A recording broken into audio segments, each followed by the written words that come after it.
Nakailang beses na pinisil-pisil pa at hinila-hila ni Rita ang magkabilang pisngi ni Kriza hanggang sa tuluyang kurutin niya na yon nang maramdaman niyang manggigil. Ganun pa man wala pa ring epekto ito.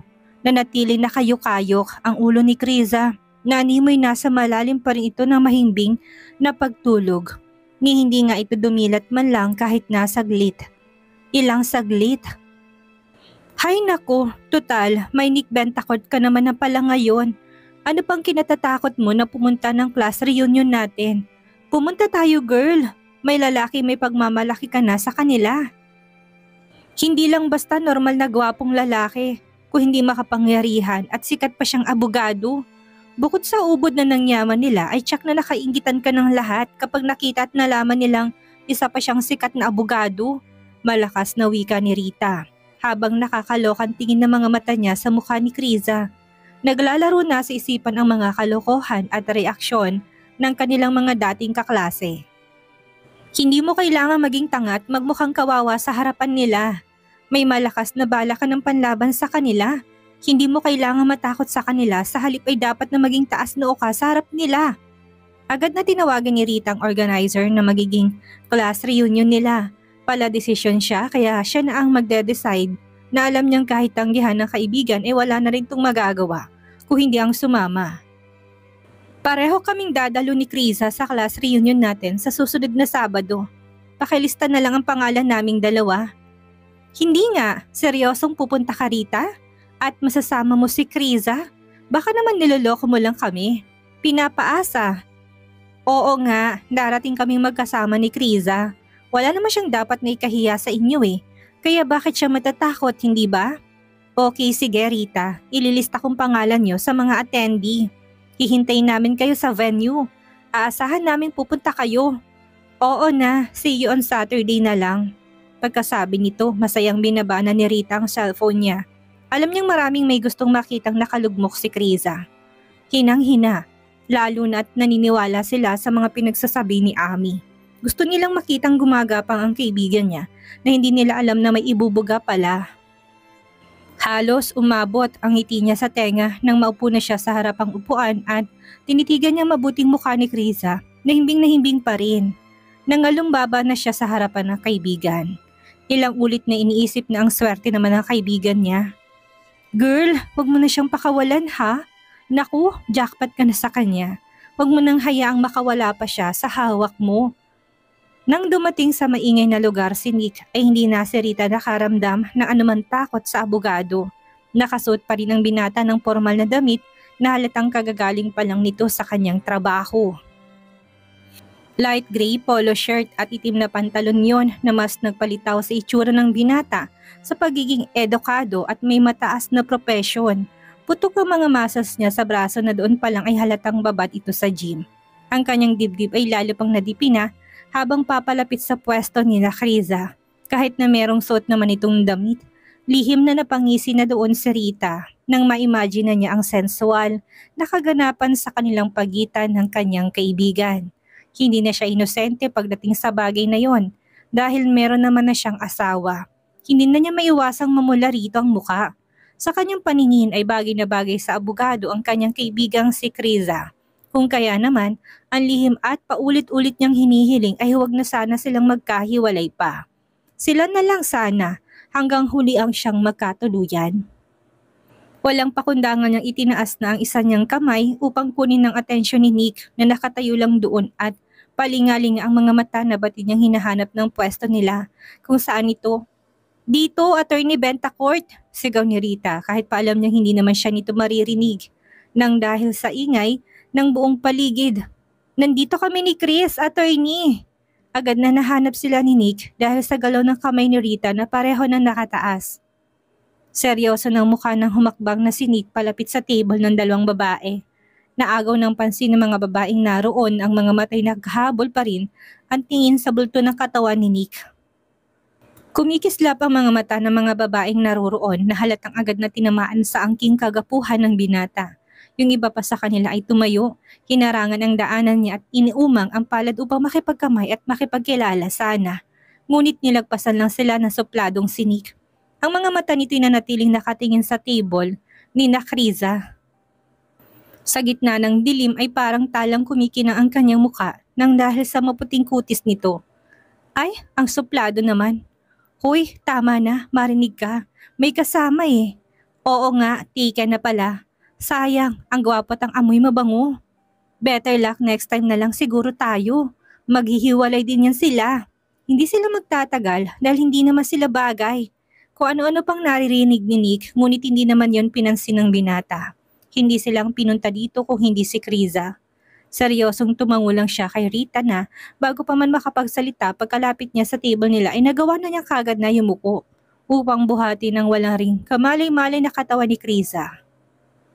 Bahagyang nagising doon ng dalaga na iminulat ng bahagyang kanyang mga matang nanlalabo. Kagad ng laki yun nang ang unang bumungad sa kanya ang mukha ng abogado. Hindi pa nakontentong binata. Tinasan siya nito ng isang kilay at kapag dakay ngumisi na parang aso. Nakahinang pa rin sa kanya mga mata nitong madilim. Natatakot ka pa rin ba hanggang ngayon sa akin, Chris? Sa pandinig ni Chris ay hindi masyadong magandang tono ng boses nito ng abogado. Tikom ang bibig ni Kriza. Ayaw niya sagutin ang tanong nito. Tinatamad siya. Inilapit ni Nick ang kanyang mukha sa kanya at kapag dakay bumulong sa tenga niyang nagbigay ng iba yung kakaibang kiliti. Huwag ka nang matakot, dadandahanin ko na. Otomatikong humampas ang isang palad ni Krisa sa isang balikat ni Nick upang sawayin ng binata sa kapilyuhan niya. Tanawin na lalong nagpaluwa ng mga mata ni Rita na parang tuod na nakatayo sa harapan nilang dalawa. Walang imik at patuloy na nag-obserba sa bawat galaw nila. Lingid sa kaalaman ni Nick na sobrang nagiging prangk at matapang ang kaluluwa ni Kriza, oras na may alak na nanalaitay sa kanyang katawan. Hindi kakabakasan ng anumang takot iyon na para bang ang lahat ng iutos niya dito ay makakaya niyang gawin. Isiniksik pa ng dalagang mukha niya sa leeg ni Nick kung saan inaamoy niya ang pamilyar nitong pabango. Hindi pa siya doon nakontento. Hinalikan na niyang balat ng leeg ni Nick kung saan ay kinagulantang yun ng abogado. Upang pagtakpan ng kakaibang kanyang pakaramdam ay malapad na ngumiti ang binata dahil sa kalabog ng kanyang puso. Napapadalas na ang ganitong pangyayari sa kanya. Iniisip niya ngang magpatingin na sa doktor at baka may sakit na siya sa puso. Ngunit ang pinagtataka niya ay kada nasa paligid lang naman si Kriza. Nangyayari ang mga ganong bagay sa kanya kung kaya sigurado siyang healthy siya. At dahil matured na rin siya, paniguradong hindi heart disease yun kung hindi baka sobrang hulog na hulog lang siya sa dalaga. Wala ako sa mood na magluto ng pagkain mo ngayong gabi. Hindi mo kasi kinain ng niluto ko kahapon. Nagsasayang lang ako ng effort. Hindi mo naman magawang i-appreciate yon. Narinig mo sinabi ko, hindi na kita ipagluluto. Nakangusong tura ni Krisa na pinapungay pang mga matang tumingala sa kanya. Pilit nitong kinokonektang mga mata sa binatang karga ang katawan niya. Ungrateful beast ka! Nagawa ng itakip ni Rita ang dalawa niyang kamay sa bibig upang huwag mapatili nang malakas habang pinagmamasdan ng dalawa. Ilang beses na ikinurap ang mga mata, sinasta na kaibigan na noon lang niya nakitang maging pabebe sa harapan ng ibang lalaki. Siya ang nahihiya sa kinikilos nito pero at the same time ay sobrang kinikilig naman siya sa binibigay na tingin dito ng abogado na hindi niya nakita nung naglalaro sila ng golf. Kung ilag ito noon sa kanyang kaibigan, ngayon ay aba himalang hindi na. Hindi lang yon, siya ba naman ang makasaksi kung paano buhatin ng isang attorney Bentacourt ang katawan ng kaibigan. Puno yun ng pag-iingat, malamang kikiligin na siya lalo't bagay na bagay sila. Gusto pa sana niyang panoorin ng mga mangyayari sa pagitan nila. Ngunit halata kay Nick na ayaw niyang ipakita na yon sa ibang tao. Buhat pa rin ng dalaga ay nagmamadali ng lumabas ng bar si Nick ng bar upang makauwi na sila. Kasunod nila nagmamadaling si Ritang hindi na alam ang tamang magiging reaksyon. Walang kahirap-hirap ni sinakay ni Nick sa dala niyang sasakyan si Krisa at nilagyan na rin niya ng seatbelt. Mabuti na lang din at hindi naging makulit at pasaway sa kanyang dalaga. Naging behave lang ito sa loob. Matapos ng isara ni Nick ang pintuan sa side ni Krisa, hinarap niya na si Rita upang magtanong ng casual dito kung may tutulong pa ba siya sa babae. Gusto mo bang sumabay na sa amin? Ihahatid ka na muna namin sa bahay niyo bago kami umuwi. Mabilis na ikinumpas ni Rita ang kanyang isang kamay upang tanggihan ang offer ni Nick. Ayaw niya nang maging abala pa sa kanilang dalawa ni Kriza. Hindi siya papayag na maudlot niya ang gabing yun. Hindi na attorney Bentacourt, huwag ka na magabala. Hindi ako lasing, kaya ko pang umuwi ng bahay. Basta alagaan mo na lang mabuting kaibigan ko si Krisa. Okay na ako doon. Maraming salamat. Ngumiti lang si Nick sa kanya at kapag dakay bahagyang tumango-tango. Pagkatapos noon ay umikot na to patungo sa driver's side at binuksan ang pintuan doon at walang imik na pumasok. Ilang sandali pa'y mabagal na yung umalis habang hindi mapigilan ni Rita na paulit-ulit na kumaway sa papalayong sasakyan. Nang lumagpas na yun sa banda ni Rita at tuluyang mawala sa kanyang paningin, walang pakundangan na siyang tumili habang sapu pa rin ang palad ang magkabila niyang mukha. Sobrang kinikilig pa rin siya sa mga nakita niya. Para yung napakagandang panaginip na napaka-imposible. Oh my God! Sobrang bagay na bagay talaga nilang dalawa. Match made from heaven ang peg nila. Walang pag-atubiling sinampal-sampal ni Rita ang magkabila niyang pisngi na para bang nahihibang. Nararamdaman niya ang sakit ng kanyang ginawa sa mukha kung kaya naman itinigilan niya na yon. Hindi ako nananaginip lang. Totoo ang nasaksihan ko. OMG! Sana talaga natagpuan na ni Krisa ang tamang lalaki sa kanya sa katauhan ni Atty. Bentacourt. Nakikita ko namang gustong-gusto niya si Chris eh. Ay, bagay na bagay talagang dalawang yon. Sana sila na hanggang sa huli. Please Lord! Pinagsali ko pa ni Rita ang kanyang dalawang palad at tumingala sa langit na parang meron siyang hinihiling na sana'y mangyari agad. Abot tenga pa rin ang kanyang mga ngiti nakita sa kanyang mata. Lord, ibalato mo na po to sa kaibigan kong si Krisa. Sana yung abogadong yun ang lalaking tadhana niya. Please Lord, sila na lang ha? Sila na lang. Hiling nitong parang timang na nakatingala pa rin sa langit. Hindi alintanang mga taong dumadaan at nakakapansin sa kanya. Please, sila na lang dalawa. Mabagal ang naging pagmamaneho ni Nick sa sasakyan. Nag-alala siya na baka mahilo ang kanyang sakay na dalaga at magsuka sa loob noon. Ito lang naman ang inaalala niya. Ayaw niya ring makaramdam to ng sobrang hilo. Nang sapitin nilang stoplight intersection ay saglit na huminto ang sasakyan nila doon. Nilingon na niya ang kasamang si Krisa sa upuan nito. She was very well behaved even when she was drunk and she didn't make any noise na parang kapag ginawa niya yon ay makakasuhan siya. Nakapikit lang ang mga mata ng dalaga na animo ay mahimbing na natutulog sa kanyang kama. Wala rin itong nakakasukang amoy na alak sa kanyang katawan gaya ng ibang babae na may natapon sa kanilang damit. Siyempre ang hininga lang ng dalagang natitirang ebidensyang uminom to ng alak. Sa pwesto nitong iyon ay hindi mapigilan ni Nick na maging attracted pa sa katawan ng dalaga.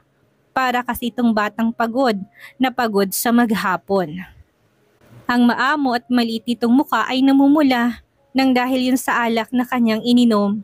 Naisa ng manigarilyo ni Nick upang kalmahin na nag-umalpas na damdamin ngunit pinigilan niya sariling gawin iyon dahil nasa loob ng sasakyan si Krisa. Oras na maamoy niyang usok, baka saka palang itumasok ka. Ayaw naman niyang mahirapan ang babae dahil sa kanya. Sa bahay na lang, mahina niyang bulong sabay sandal ng likod sa backrest ng kanyang upuan. Nang umabante ng muli ang daloy ng sasakyan na nasa unahan ay tahimik na lang siyang nagmaneho patungo sa building ng kanyang penthouse.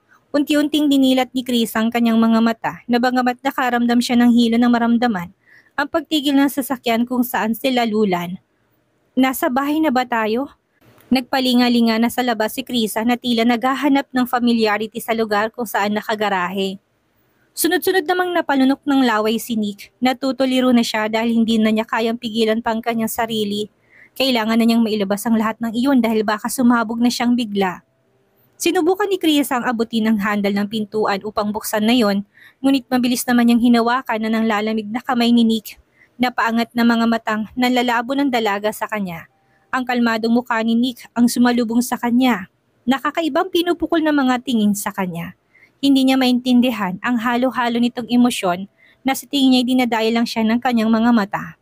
Pinaglalaruan dahil may alak sa kanyang dugo, kung kaya naman kung ano-anong nakikita niya. Hindi siya umiwas dito ng tingin, nilabanan niyang paninitig nitong binibigay. Kahit papakaramdam ng dalagi binabalatan siya nito ng kasuotan. Maya-maya pa'y napansin ni Krisa kung paano mandilim ang dalawang pares ng mga mata ng abogadong na natiling nakatuon sa kanya. Humigpit pang hawak nito sa kanyang braso na kung hindi niya naramdaman kanina ang lakas ng pagkakahawak sa kanya. Sa mga oras na yon ay siguradong nasa labas na siya ng sasakyan. Ang ginawang yun ni Nick ay tila nagpahula sa kanya. Nick, Sambit ng dalaga na bahagyang nautal gamit ang nanghihina niyang tinig. Hindi niya alam kung bakit parang tinatakasan siya bigla ng lakas. Binawi ni Nick ang kanyang mga mata tolang abog na inilak niyang pintuan ng sasakyan. Matapos ng ilang segundong paghinga ng malalim ay nilingon na niyang dalaga na tahimik sa kanyang tabi. Nanatiling mga mata nitong nakatingin sa kanya, inobserbahan ng mga ginagawa niya. Pinalamlam niyang mga mata nang tumama yun sa kanya. Hindi niya maitagong mas lumakas pang kabog ng kanyang puso. Napakurap na siya na makitang paninitig nito. Baka ilang beses na niyang binasaan ng laway ang labi niyang nanunuyo sa presensya ng dalagang kasama niya ngayon. Halika, maupo ka sa lap ko. Malambing na sambit ng binata sabay tapik sa kanyang hita. Alam niyang malinaw na narinig yun ni Kriza dahil medyo kumibot-kibot ang labi nito bilang reaksyon doon. Sige na please, sit on my lap baby. Come here. Ulit ni Nick para mas lalong maunawaan niya pa yon. Nasing man pero hindi naman bingis si Kriza. Para maging tanga sa nais mangyari ng binatang kasama niya. May hindi pamilyar na kiliting sumukdo sa kanyang sikmura. Hindi yan masakit bagkus ay nakakiliti nang dahil sa malinaw na pakiusap sa kanya ni Nick na gawin niya. Iisa lang ang napagtanto niya, ayaw pa nitong bumaba ng sasakyan. Bagamat medyo madilim ang sasakyan ay naramdaman ng dalaga ang agarang pamumula ng mukha niya. Alam niya may alak sa katawan niya pero hindi naman siya tuluyang nawala ng ulirat para hindi makaintindi at para hindi sumunod sa gusto niyang mangyari. Hindi niya rin inaasahang hihingi ng ganitong klaseng request ang abogado sa mga oras na yon. Chris, kuhang muli ng atensyon ni Nick sa kanya na hindi siya tumugon. Hindi naman to pipilitin ng binata kung ayaw nitong gawin iyon. Hindi niya lang mapigilan ang kanyang pantasya na gawin ng bagay nito sa loob ng sasakyan. Para sa kanya ay may tuturing niyang adventure ang gagawin nilang yon. Hindi na napigilan ni Nick ang kanyang sarili at pinagapang na ang kanyang sangpalad sa isa nitong hita upang sensual na haplusin niyo ng ilang ulit. Kitang-kita ng binata kung paano mapakagat na sariling labi si Kriza habang ginagawa niyang bagay na yon sa dalaga. Sa tanawing iyon ay lalo pang naramdaman ni Nick ang pagwawala ng kanyang armas. Handa na makipaglaban ng dahil lang sa reaksyon nito. Sa mga sandaling iyon ay nais ng sunggaban ng halik ni Nick ang labi ng dalagang sobrang namumula na tila nag-anyaya sa kanyang angkinin na niya. Come here. Puno ng pakiusap na muling ulit ni Nick sa pakiusap niya na natili nakatitig lang si Kriza. Sa gwapong mukha ni Nick, nasa pagitan siya kung susundin niya ba ang kahilingan nito o hindi.